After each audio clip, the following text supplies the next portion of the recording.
And Erica, the defense rested its case as soon as it started, and Brian Walsh chose not to take the stand despite his attorneys giving the judge notice that he would. So help you God. I do. Brian Walsh standing trial for the murder of his wife Anna, choosing not to testify in his defense. Have you made a decision about whether you wish to testify at this trial? Yes, I have. And what is your decision?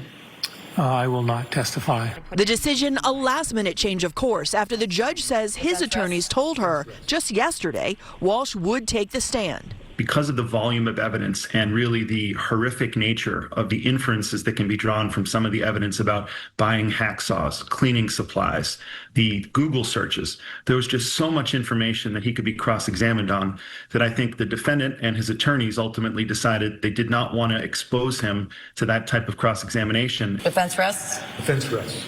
The defense resting its case as soon as it began, not calling any witnesses or presenting evidence. During opening statements, Walsh's defense laid out what he says happened in the early morning hours of New Year's in 2023, telling jurors they would hear evidence that Walsh found Anna dead in bed, suffering a sudden, unexplained death. It didn't make sense that somebody that he had just been with and enjoyed New Year's Eve into New Year's Day would suddenly be dead. The jury has it in their minds from the opening, and certainly there's going to be some comment on it in the closing. But you're right, the jury's going to be wondering, where's the evidence in this case that there was a sudden unexplained death?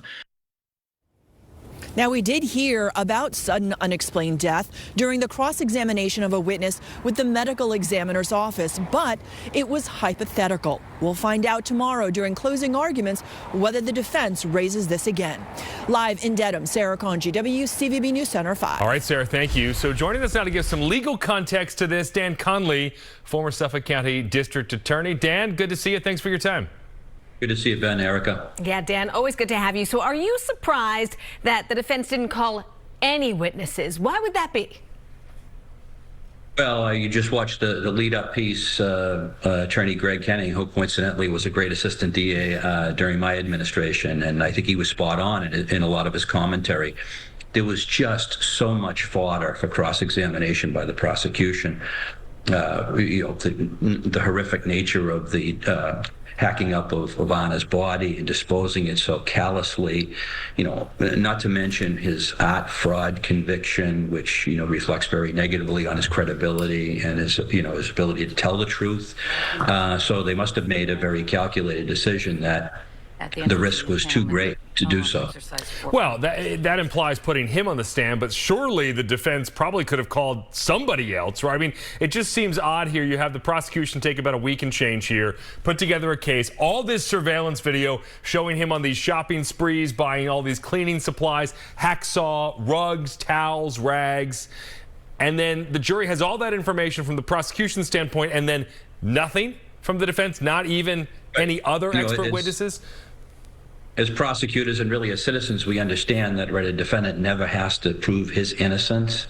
But in this case, I watched the opening. I appeared with both of you, I believe, following the opening statements. And, Larry Tipton laid out a defense that, quite frankly, a lot of us were a bit surprised to hear, but a defense nonetheless. And he essentially promised to the jury that they would hear certain evidence.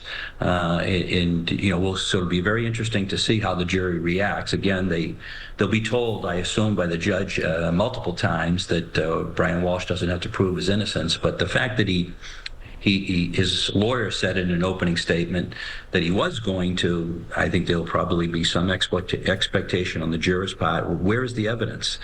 The prosecutors have to be very careful about commenting on that, but I think there may be ways to nuance it to just remind the jury, you heard, something in the opening that wasn't delivered in the ultimate result. Okay, Dan Conley, thanks as always for joining us and for your insight. Thank you. Great to see you both. Thank you. So when closing arguments begin tomorrow morning, you can watch them right here on Channel 5. We'll also be streaming them on our website. If you can't join us live, look for Sarah's live updates from inside the courtroom. Just go to WCVB.com/Walsh.